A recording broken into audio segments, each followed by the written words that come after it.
देखिए question number 6 में क्या कह रहा है। क्वेश्चन नंबर 6 में कह रहा है find the radius of the sphere which surface area is 154। Surface area of sphere का फार्मूला बताइए जरा, क्या होता है? Right, surface area of sphere होता है 4 पाई r स्क्वायर और उसकी वैल्यू 154 दे रखी है, यानी 154 is equal to 4 into 22/7 into r का स्क्वायर।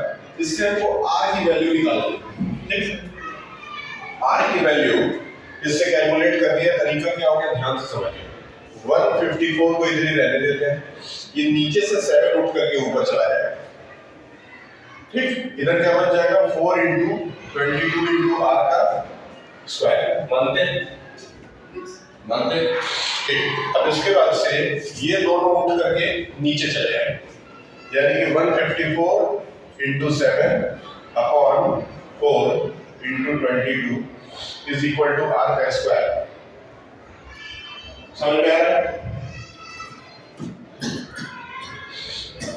अब जब 22 से 154 को काटा जाता है तो ये ठीक 7 बार में कट जाता है। कितनी बार?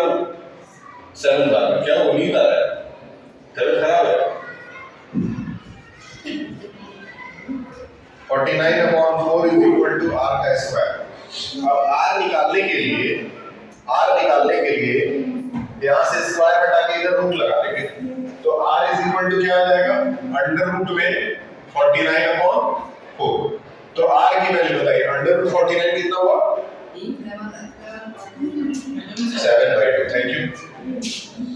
7/2।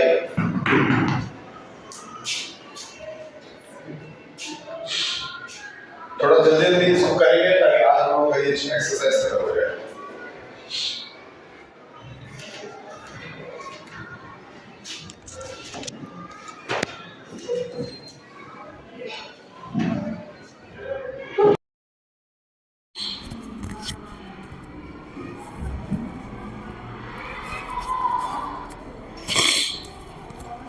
चलिए, यहां से आ गया आपका 7/2। 7/2 को क्या लिख सकते हैं? 3.5। 3.5 आपका सेंटीमीटर में आना चाहिए। ये हो गया 3.5 सेंटीमीटर। Question is done. एक बार दोबारा फिर से समझा देते हैं क्योंकि वो बाहर गए हुए थे। सवाल क्या है कि सरफेस एरिया ऑफ स्फीयर दिया हुआ है कितना? 154। तो सरफेस एरिया ऑफ स्फीयर के सामने उसका फॉर्मूला लिख दिए। फॉर्मूला लिखने के बाद बोला है कि r की वैल्यू निकालिए। तो इसका मतलब है r को अकेला कर देना है, बाकी लोगों को उधर कर देना है।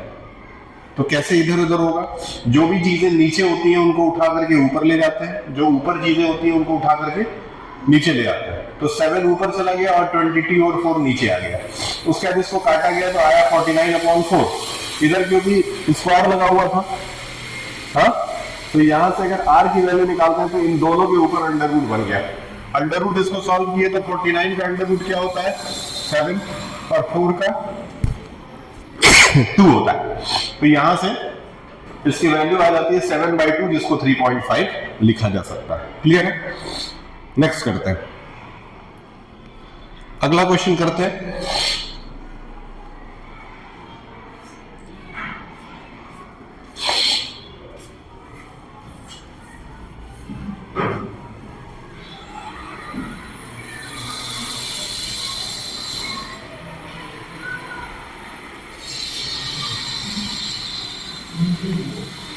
Question number 7।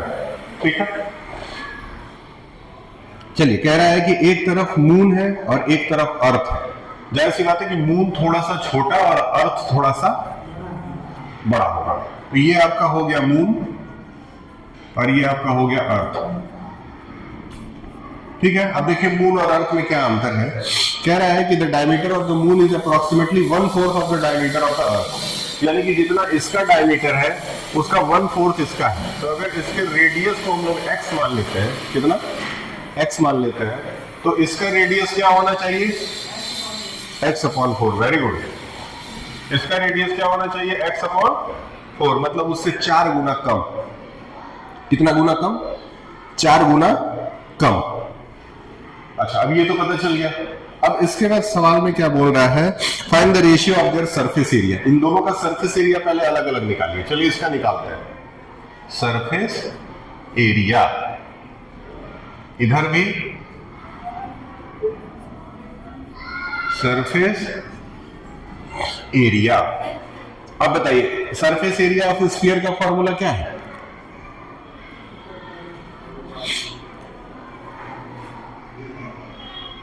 दिख रहा है? या तो सो ही जाओ या तो जगे ही रहो, दोनों में से एक काम करो, बीच वाला काम मत करो। सोना है सो जाओ, शाम को वीडियो पे देख लेना। क्लियर है? 4 पाई आर स्क्वायर, और इधर भी हो जाएगा 4 पाई आर स्क्वायर, होना चाहिए। अच्छा ये देखो 4 पाई और 4 पाई तो दोनों तरफ सेम सेम है, कट जाएगा, लेकिन आर स्क्वायर हम नहीं काटेंगे क्योंकि दोनों का आर अलग अलग है। ठीक, तो इसका आर कितना है, x अपॉन 4 का स्क्वायर, जबकि इसका आर कितना है, x का स्क्वायर। मानते हैं? तो इसको देखते हैं, ये हो जाता है x अपॉन 16 और इधर हो जाता है x का स्क्वायर। मानते हैं? सही है। x स्क्वायर से x स्क्वायर क्या कर सकते हैं, काट सकते हैं। यहाँ पे कुछ नहीं है तो 1 बचेगा, यहाँ पे कुछ नहीं है तो 1 बचेगा, है ना। तो ये ऊपर चला जाएगा तो आ जाएगा 1:16, या फिर आप लिख सकते हैं 16:1। दोनों में से कोई एक लिख दीजिएगा। अगर छोटे से एक तरफ छोटा रखें, एक तरफ बड़ा रखें। अगर बोलता है कि बड़े से छोटे का दिखाना है तो 16 पहले आ जाएगा, 1 बाद में आ जाएगा, लेकिन आपकी गलती नहीं होगी।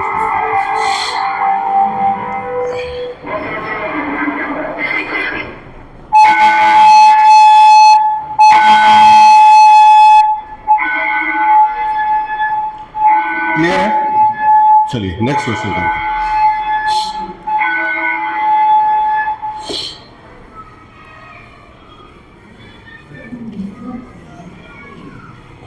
अब इसके बाद आपका आ जाता है क्वेश्चन नंबर 8।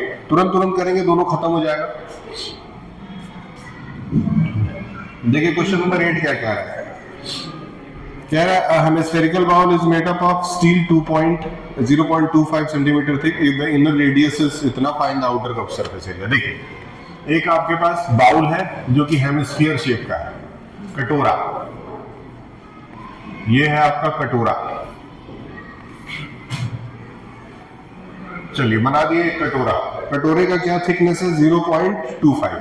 यहां का जो थिकनेस है वो है 0.25 सेंटीमीटर।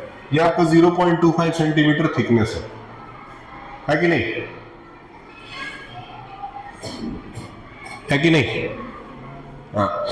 अब देखिए ये सारे जो वीडियोस बन जाते हैं इसके, उससे फायदा ये होता है कि कभी कभी ऐसा होता है कि क्लास में पढ़ने का मन नहीं करता है, मन नहीं लगता है। ये किसी के साथ भी हो सकता है, मेरे साथ भी होता था, लेकिन तब मेरे पास ये फैसिलिटी नहीं थी कि हम घर पे भी बैठ करके वही सेम चीज देख सकें। अब आपके पास है, यहाँ मन नहीं लगता, कोई बात नहीं, घर पे पढ़िए, लेकिन यहाँ नोट जरूर करिए। आपको जरूरी थोड़ी ना, आप लोग मान लेते हैं कि सुबह 7 बजे उठते हैं, 5 बजे उठ के चले आते हैं, 5 बजे उठना पड़ता है। हाँ, अब मैं सीधे 4th पीरियड में आता हूँ, लेकिन मैं भी सुबह 6 बजे से लगातार पढ़ा के ही आता हूँ। चलिए कोई बात नहीं, होता है। लड़कों की जिंदगी में ज्यादा स्ट्रगल होता है, लड़कियों की जिंदगी में बहुत कम होता है। ठीक, तो इसका अंदर का जो रेडियस है वो क्या है, 5 सेंटीमीटर। अब बताइए कि अंदर का रेडियस और बाहर का रेडियस जोड़ दिया जाए तो टोटल कितना आएगा, हाँ 5.25। तो इसीलिए कैपिटल बड़ा आर हम ले लेंगे 5.25 और छोटा वाला आर क्या आ जाएगा 0.25। सही है, क्लियर है? अच्छा, अब इसके बाद बोला है कि इसका आउटर सरफेस एरिया निकालिए। आउटर सरफेस एरिया तो यही है ना, तो आउटर सरफेस एरिया का फॉर्मूला बताइए। आउटर सरफेस एरिया का फॉर्मूला 2 पाई आर स्क्वायर लगाए, लगेगा ना, 2 × 22/7, और रेडियस जो है वो कितना माने हैं 5.25। ठीक है, इसको इतना नोट करके आप घर पे ले जाइए, इसको सॉल्व करके आंसर निकाल लीजिएगा। मुझे एक सवाल और कराना है तो थोड़ा समय कम है।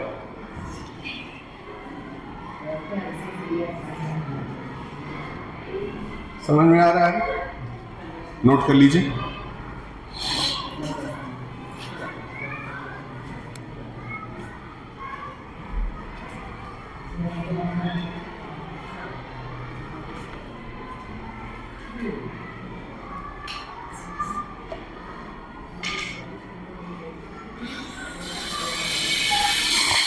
ठीक, चलिए फटाफट अगला क्वेश्चन करते हैं, यही नीचे कर लेते हैं। तब तक आप उसका आंसर कैलकुलेट करके निकाल लीजिए, तब तक हम अगला कर रहे हैं। देखिए कह रहा है, इसमें तो डायग्राम भी दिया हुआ है। डायग्राम में क्या किया है, एक सिलेंडर रखा है, एक सिलेंडर है और उस सिलेंडर के अंदर एक बड़ा सा स्फीयर डाल दिया गया है, बॉल डाल दिया गया है। इस तरीके से क्या कह रहा है कि इस सिलेंडर का जो रेडियस है वो the right circular cylinder enclose the shape of radius R. अच्छा, इसका रेडियस आर है, कितना है रेडियस? अगर आर है बहुत ध्यान समझिएगा, रेडियस अगर आर है तो यहां से यहां तक आर होगा, यहां से यहां तक आर होगा, मतलब कि सिलेंडर का जो हाइट आया वो 2r हो गया और रेडियस जो है वो r हो गया। ये दो चीजें आपको दी हुई है। कह रहा है सरफेस एरिया ऑफ स्फीयर निकालिए। पहला सवाल है surface area of sphere. Surface area of sphere क्या होता है? 4 पाई आर स्क्वायर। तो कितना हो जाएगा 4 इंटू 22/7 इंटू आर जो है उसकी वैल्यू आर ही है, यहाँ पे आर की वैल्यू आर ही है, तो बस इसको आर स्क्वायर ही रखना है। तो कितना आ जाएगा 88/7 आर का स्क्वायर। यही आंसर हो जाएगा, इसमें कुछ सॉल्व नहीं करना है, इसको इसी फॉर्म में छोड़ देना है। देख लेते हैं, चेक कर लेते हैं।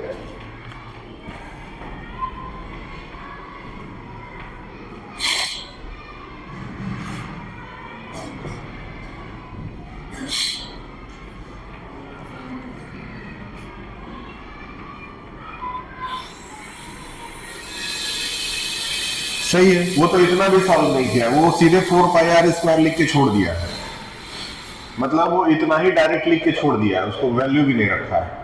लेकिन आप फाइनली यहां तक कर लेंगे, ज्यादा सही रहेगा। दूसरे में कह रहा है curve surface area of cylinder निकालिए। जरा बताइए curve surface area of cylinder का formula. Curve surface area of cylinder क्या है? 2 पाई आर एस ले ले, 2 पाई आर की जगह आर ही और एच की जगह 2h था कि नहीं था, याद आ रहा है? h की जगह 2h मान लिए थे, सॉरी h की जगह 2r मान लिए थे। तो बताइए कितना होगा? 2 2 जा 4 और फिर पाई और फिर 2 ठो r है तो r का, देखिए सेम आंसर आ गया। अब लास्ट क्वेश्चन करते हैं, इसका यही समापन कर दे रहे हैं। Ratio of the area obtained. अब दोनों आंसर जो आया है उसका रेशियो बनाना है। ये मिटा रहा हूं हिस्सा, ये वाला पार्ट मिटा रहा हूं। देखिए पहला वाला आंसर कितना आया है, पहला वाला आंसर कितना आया था, वो भी उतना ही था। दूसरा वाला आंसर भी उतना ही है, यानी रेशियो क्या हो जाएगा 1:1। ठीक है, तो surface area of first is 2, surface area of second कितना हो जाएगा 4 pi r square is 2, 4 pi r square. सही है, दोनों एक दूसरे से कट गए, कितना आ गया 1:1 आ गया। अब इसका आंसर, अभी इसके पहले जो क्वेश्चन लिख करके दिए थे वो आंसर आया कितना?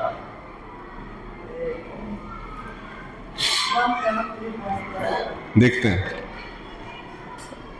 173.25 लिख लीजिए उसको, 173.25। इसके पहले वाला जो आंसर था वो आया है 173.25। ये आपका आंसर हो गया। ये एक्सरसाइज यहीं पे समाप्त होता है। इसके बाद आपका